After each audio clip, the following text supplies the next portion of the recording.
Bonjour, ravi de vous retrouver pour ce nouveau journal. Nous sommes le lundi 28 septembre. Voici les titres. La bonne santé de l'aéronautique. Portée par les commandes d'Airbus et de Rafale, le secteur se porte bien et recrute. Nous irons au début de cette édition voir deux entreprises sous-traitantes installées en Vendée qui projettent de recruter, mais qui peinent parfois à trouver du personnel qualifié. Une soixantaine de collégiens mobilisés à Saint-Gilles-Croix-de-Vie pour le nettoyage de la plage. Une opération de ramassage de déchets qui leur a permis de voir concrètement l'impact des mauvais comportements citoyens sur la préservation de l'environnement. Et puis les résultats sportifs du week-end.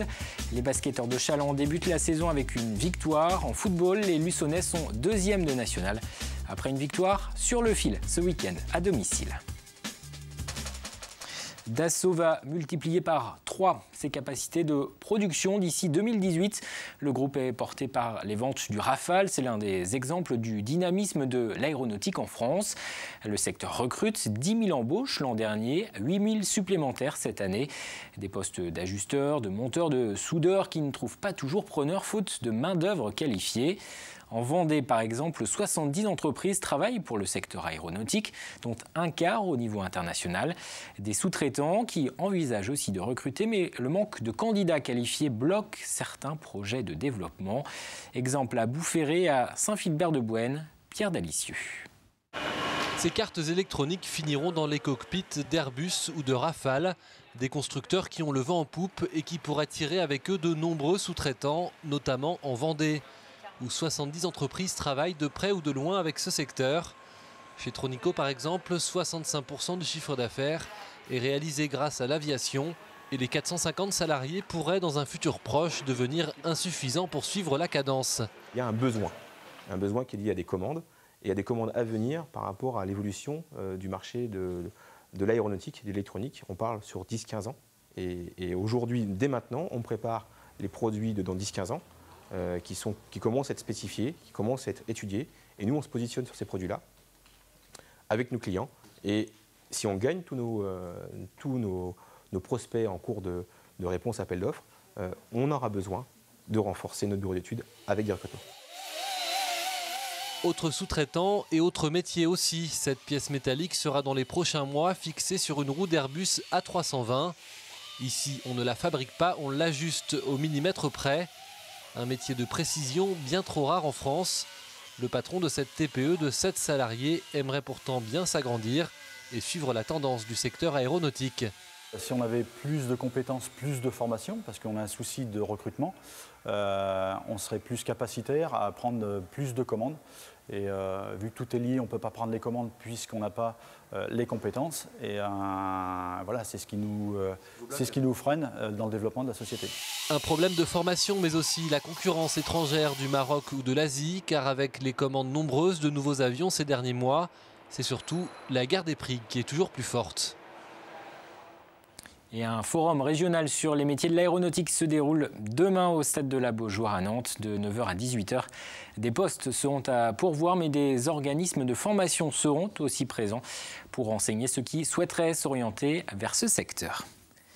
La 831 évoquée demain à Paris, ou plutôt son alternative. Le projet d'autoroute entre Fontenay-le-Comte et Rochefort a été définitivement abandonné au début du mois de juillet. Mais les élus, notamment vendéens, n'abandonnent pas le dossier. Ils veulent désenclaver le sud Vendée et améliorer la liaison entre la Vendée et la Charente-Maritime. Une rencontre est prévue avec Manuel Valls demain en fin d'après-midi à Matignon. Les élus vendéens comptent obtenir de l'État la réalisation à ses frais d'une ou deux fois deux voies. Écoutez le président du conseil départemental, Yves Vinet. Ce qu'on veut aujourd'hui, c'est une 2 fois 2 voies, Fontenay, Rochefort, via La Rochelle. Donc voilà, c'est ce qui était prévu initialement. On nous dit non, il y a d'autres solutions, mais qu'on nous propose des solutions. Mais par contre, dans l'intervalle, il va falloir gérer quand même le flot de véhicules, les routes que les gens empruntent pour aller bosser sur La Rochelle ou vice-versa. Donc ça reste un dossier compliqué. Et je ne vois pas très bien comment on va s'en sortir. Si les collectivités, quelles qu'elles soient, départements, communautés, régions, je ne vois pas très bien comment on va pouvoir sortir l'argent nécessaire pour faire une telle infrastructure dans les années qui viennent. Sur la route, plusieurs grands excès de vitesse enregistrés dans le département ces derniers jours, notamment du côté de Pouzauges. 2 permis ont été retirés. Les conducteurs ont été flashés à plus de 140 sur une route limitée à 90 km/h. 2 autres automobilistes ont par ailleurs été arrêtés alors qu'ils circulaient bien au-dessus de la vitesse autorisée, à 174 km/h sur l'autoroute et à 178 km/h au lieu de 110. L'an dernier, 9 tonnes de déchets avaient été ramassés dans la région. La 18e édition de l'opération Nettoyons la nature s'est refermée hier. Pendant 3 jours, des milliers de bénévoles se sont retroussés les manches pour ramasser les déchets le long des routes ou du littoral. Des chantiers ont été menés à Bretignolles-sur-Mer, mais aussi à Saint-Gilles-Croix-de-Vie, où des élèves de primaire et de collège ont participé à cette sensibilisation concrète autour de la préservation de l'environnement. Reportage Alix Lanos, Anthony Jamin. Et là, ils sont restés déjà combien de temps à l'air libre? Ils sont déjà morts. Donc, qu'est-ce qu'on fait? À la poubelle ramasse. Pas question de laisser échapper le moindre déchet. Ces élèves de 6e ont tous grandi à l'heure du tri et du respect de l'environnement. Et ils semblent bien en avoir compris tout l'enjeu. Si on les laisse, ça va pourrir et puis ça va rester longtemps dans le sable. Et c'est pas bon pour la terre. C'est les jeunes, il faut pas leur boulot, ils ramassent pas les déchets, c'est pas bien. Pour leurs professeurs, l'opération de nettoyage est devenue un véritable outil pédagogique. Quel type de déchets va-t-on trouver? Quelle est leur durée de vie? Le geste citoyen des enfants devient l'occasion d'en apprendre un peu plus sur leur environnement proche. C'est très polluant, le polystyrène. Et là, il est encore compact, mais après, quand il va se dissocier en petits morceaux, c'est là où ça devient vraiment très polluant. Donc on bénéficie d'un collège qui est à proximité de ce milieu, donc je pense que c'est important de leur faire connaître déjà comment ce milieu a été construit, donc ça c'est le programme un peu plus tard de 5e, et surtout qu'ils doivent le protéger et le maintenir en place tel qu'il est pour pouvoir y vivre durablement. Et le projet pédagogique ne s'arrête pas là. Après avoir rempli leur sac, les élèves découvriront bientôt leur destination. Moi, ça s'inscrit aussi dans un projet plus global, d'aller au centre de tri de Givran pour leur montrer ce que deviennent les déchets, la déchetterie, et puis aussi d'aller à Trivalis, à Saint-Christophe-de-Ligneron, pour voir ce que les sacs noirs deviennent également. Apprendre à connaître pour mieux respecter, sans doute l'un des moyens les plus efficaces de préserver l'environnement. La mobilisation de l'opération Nettoyons la nature en témoigne.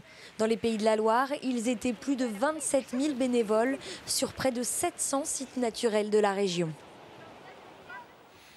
Ils ont marché ou pédalé pour la bonne cause. Les virades de l'espoir avaient lieu ce week-end un peu partout en France.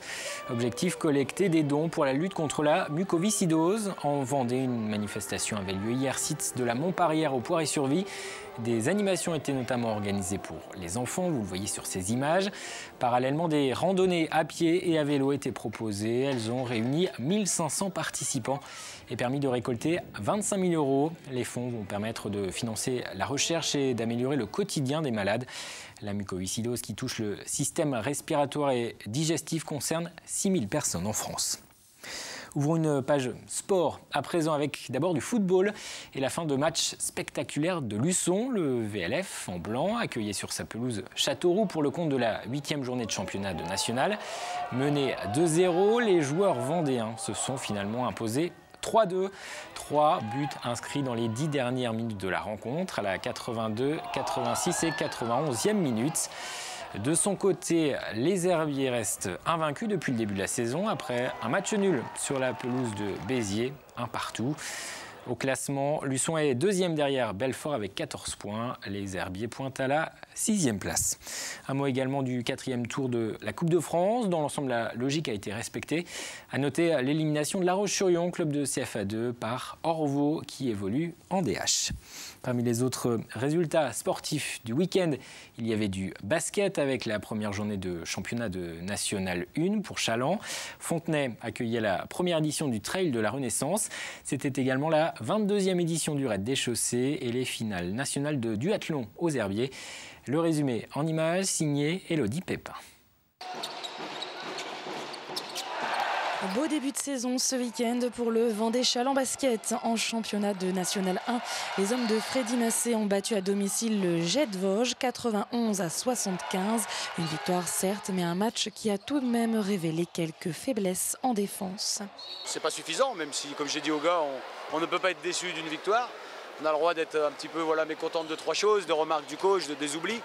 Mais on a gagné quand même avec un écart. Prochain match pour Challans ce samedi à Quimper. Et puis du côté des herbiers, ce week-end, se jouer les finales du championnat de France des clubs des 3 divisions nationales de duathlon. Malgré un beau soleil au rendez-vous, le public, lui, a un peu boudé la compétition. Il faut dire que la discipline est encore peu connue du grand public. C'est une discipline associée du triathlon qui, pour ceux qui ne savent pas nager, permet de s'exprimer largement. Et on le voit ici aujourd'hui, quand je dis largement, ça roule aussi fort que dans le cyclisme. Et ça court très très vite. Aujourd'hui, nous avions des jeunes qui couraient à 23 km/h. 3, 2, 1... À Fontenay, premier trail urbain de la Renaissance. Sur une distance de 15 km, les coureurs ont emprunté les rues escarpées fontenaisiennes, une manière sportive de mettre en valeur le patrimoine de la ville. Le but, c'est de montrer que Fontenay est une ville riche historiquement, mais qui aussi sait vivre dans le présent, en s'inscrivant sur une manifestation comme celle-ci et en mobilisant les bonnes volontés. Voilà. Et puis ce week-end, pour prendre un grand bol d'air frais, il fallait être à la 22e édition du Raid des Chaussées. Les participants ont alterné entre course à pied, VTT ou encore canoë. Le tout dans un cadre idyllique en plein cœur de la vallée de la Sèvre. Et puis les herbiers accueillaient ce week-end Percy Kunsa, champion du monde de Jiu-Jitsu, également double champion d'Europe de la discipline. Il était déjà passé en Vendée en fin d'année dernière à Saint-Gilles-Croix-de-Vie pour se préparer au championnat du monde. Il a cette fois animé un stage organisé par le Judo Club des Herbiers. Percy Kunsa qui a transmis le temps d'une journée sa passion pour le Jiu-Jitsu. Moi en fait on m'a beaucoup donné quand j'étais plus jeune et je pars du principe que quand on a beaucoup reçu, c'est bien de redonner aussi à son tour. Donc c'est quelque chose que j'aime bien faire. Et puis le jiu-jitsu, ça reste ma passion. Donc pouvoir partager ça avec des jeunes, moins jeunes, plus âgés, c'est quelque chose vraiment de très agréable et très sympathique à faire. Et puis les Pays de la Loire ont désormais un hymne sportif. Il a été choisi vendredi à la Cité des Congrès de Nantes. Un jury et le public ont été invités à se prononcer sur 4 propositions de morceaux composés spécialement par des étudiants du Conservatoire national de musique de Paris et interprétés par le chœur et l'Orchestre national des Pays de la Loire. C'est le comité régional olympique et sportif qui a eu l'idée de lancer ce concours pour trouver la Marseillaise des Pays de la Loire. Le vainqueur s'appelle Jonas Atlan. L'œuvre qu'il a composée devrait être jouée lors des événements sportifs organisés dans la région. Je suis vraiment très heureux d'avoir remporté ça et j'espère que l'hymne va prospérer, va inspirer les sportifs, va les soutenir, les aider et c'est vraiment dans cette direction que j'ai écrit cette pièce. Et à noter qu'une trentaine de militants favorables au rattachement de la Loire-Atlantique à la Bretagne a manifesté devant la Cité des Congrès de Nantes pour protester contre l'intérêt et le coût de cet hymne. On jette un œil au rendez-vous de cette semaine, à noter un nouvel épisode de Grande Marée. Les coefficients sont supérieurs à 100 jusqu'à jeudi. Le maximum, ce sera ce mardi avec 117. Il devrait y avoir beaucoup d'amateurs de pêche à pied le long du littoral au moment de la marée basse, un peu après-midi. Marée haute vers 18h30. Mercredi, dernier jour pour vous inscrire sur les listes électorales si vous souhaitez voter au mois de décembre pour les élections régionales. Les inscriptions ont été exceptionnellement rouvertes en cours d'année pour permettre aux jeunes qui viennent d'avoir 18 ans de pouvoir s'exprimer. Ceux qui ont déménagé depuis le début de l'année vont pouvoir également faire modifier leur bureau de vote. Vendredi, Fontenay-le-Comte accueille le carrefour des maires et présidents des communautés de communes de Vendée. Les élus évoqueront notamment la question des fusions de communes et d'intercommunalité. Enfin, dimanche, des perturbations de circulation à prévoir sur le tracé du Tour de Vendée. La 44e édition de la course cycliste s'élancera d'Olonne-sur-Mer. Les coureurs passeront ensuite par Mareuil, Pouzauges et Chantonnay avant d'arriver à La Roche-sur-Yon vers 17h30. Vous avez rendez-vous dans un instant avec Armel Pavageau pour les prévisions météo. Le temps pour demain, ce sera le même que ce lundi. Du soleil, pas mal de fraîcheur, notamment le matin, 8 à 12 degrés, 18 à 20 degrés pour les maxis. Et puis du vent jusqu'à 60 km/h en rafale. Et le ciel était parfaitement dégagé la nuit dernière pour observer l'éclipse totale de lune. Peut-être que vous étiez d'ailleurs debout pour observer le phénomène entre 4 et 5 heures du matin, lorsque le soleil, la terre et la lune étaient parfaitement alignés. De passage dans l'ombre de la Terre, la Lune s'est alors teintée d'orange. On parle de lune rousse ou de lune de sang. Une super lune cette année puisqu'en ce moment elle est au plus proche de la Terre. On se quitte sur ce montage du Centre astronomique vendéen. Nous on se retrouve demain pour un nouveau journal.